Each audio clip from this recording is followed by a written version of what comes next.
Hi, everyone. What a game. What a game. This is why we love cricket. India takes it in the end. I'm feeling really gutted for the West Indies. I live in an area with a lot of the Windies community here in Southern Florida, so very gutted for them. But India, the mentality, it's there.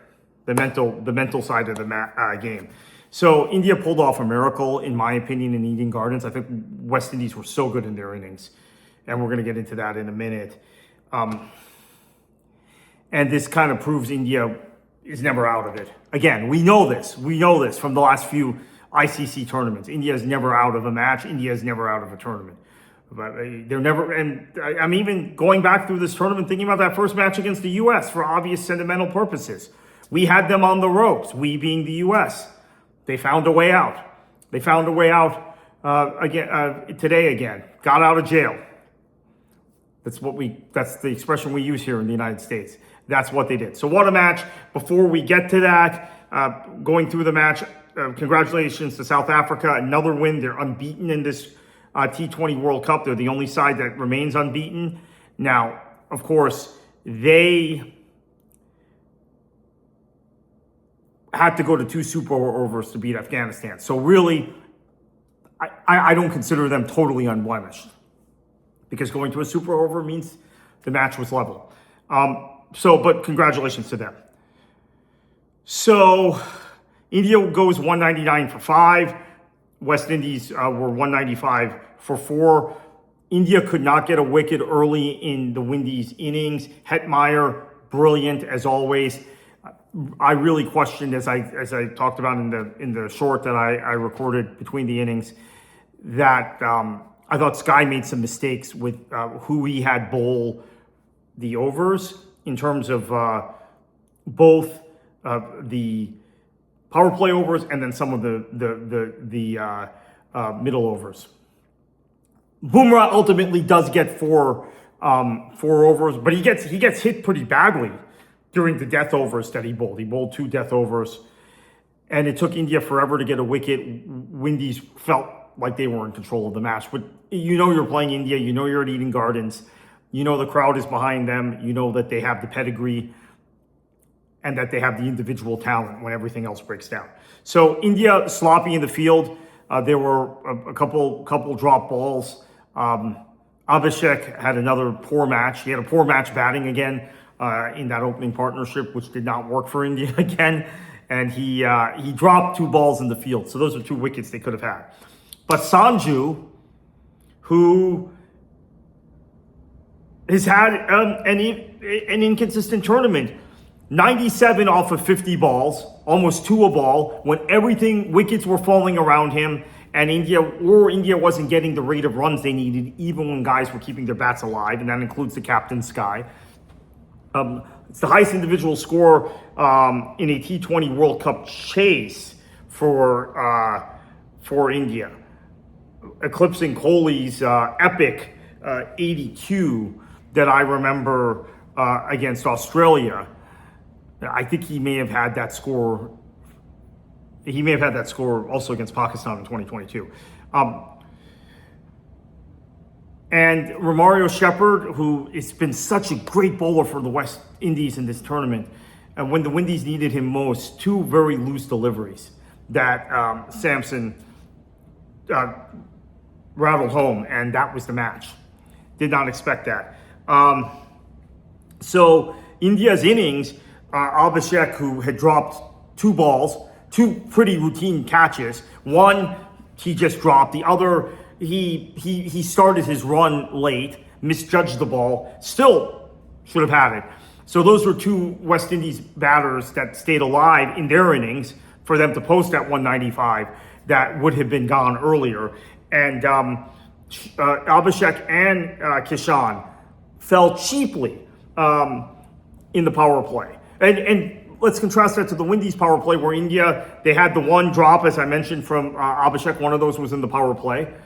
The other, they had another opportunity where Windies runners were caught between the stumps, and if you just toss it to the wicketkeeper, you get at least 1 out.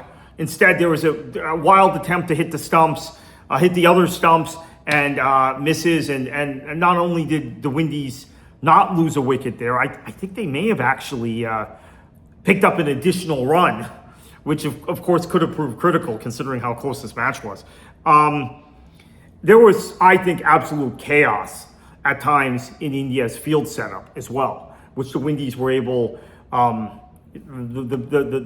man on strike standing in the crease was able to kind of pinpoint, okay, they've moved things. This is, again, uncharacteristic from India.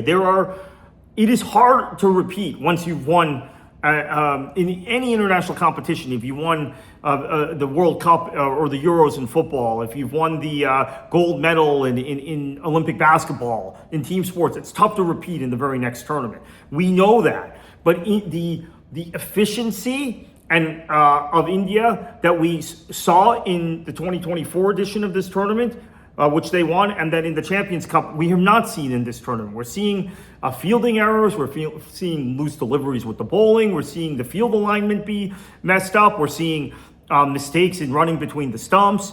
I go back to that U.S. game, that match was a comedy of errors for India, and they got out because there was one critical error from a U.S. runner, from Milind Kumar, and then there was, of course, as I keep mentioning, the injury to Ali Khan, the U.S.'s best bowler, who would have bowled 2 overs in the death overs, where India did kind of post a score in those last few overs. So, and there was some really poor fielding in the match against the Netherlands. For those of you, I know that was a dead rubber match, but it's just been these signs. Yet, there is still a mentality. There is still a ruthlessness about India. So they find the guy. Today it's Sansom. Against the U.S., it was Sky. You know, it's been a different player in a different match. So why were the Windies so tough in their innings? Holder, as we talked about, Hetmeyer, Powell, all were good. And in the last 6 overs, 76 runs between Holder and Powell without losing their wicket.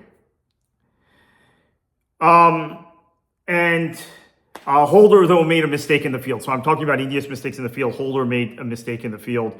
And Bumrah, while I criticize his kind of loose bowling late in the death overs, West Indies could have been, they were on a trajectory where they were going to hit 215, 220, if Bumrah had not settled things in the 2 middle overs he bowled and got the critical wicket he got. Actually, he took 2 wickets in that. It was Hetmeyer and Chase. The 2 wickets no other Indian bowler could get. Now, there has to be a question about why Sky waited till then to give Bumrah an over. It works out, but those first 8 overs, India's bowling was at times comical.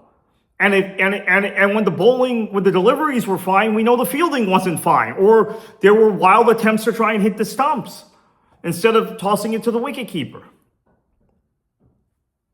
I'll be honest, because India is, and as someone who comes from, who has worked most of my life, my professional life, in another sport, which is football, soccer, as we call it here in the States, but football for the rest of you, and that's what I call it. We tend to scrutinize Brazil and Germany more than we scrutinize other national teams. And so I think that's the case in this sport. We scrutinize India and we scrutinize Australia and maybe England to a certain extent. Well, in football, we scrutinize England more than anyone, actually, too. So I am poking holes in India. I am also very much of the mind that now that they've gotten to the semifinals, they're probably going to win the tournament, even if they have to play South Africa again. Because mentality-wise, ruthlessness, finding ways through these matches, resiliency, they have it all, and they have a deeper side than other teams. So now we're looking at the match on Thursday, which will be at the Vakende, which will be India and England. England, who have also lots of question marks around them. There's going to be plenty of time to preview that match, and we're going to do that. The other semifinal will be New Zealand with the great opening partnership that they have of Seifert and Allen facing off against those pace bowlers, and you're going to see a lot of Ndidi, of Lungo and Rabada in those in that power play to try and get one of those two guys wickets. So that's going to be a fascinating semifinal. Also, we will get to previewing the semifinals in the next few days. So thank you for watching again. Thank you for all your support beyond the boundary and from the pavilion, really taking off during this tournament. And we are committed to covering cricket permanently. This is not just a World Cup based newsletter or podcast or YouTube channel. So want y'all to tell your friends, subscribe. Really appreciate it. I want to once again thank the Boca Raton Tribune for sponsoring us, your closest neighbor here in southern Florida, southeastern Florida, where I live. So we will be back with you probably tomorrow. If we're not back with you on Monday, we will be back with you Tuesday to start previewing the semifinals. I believe we'll be back with you tomorrow, and we're gonna really break this down.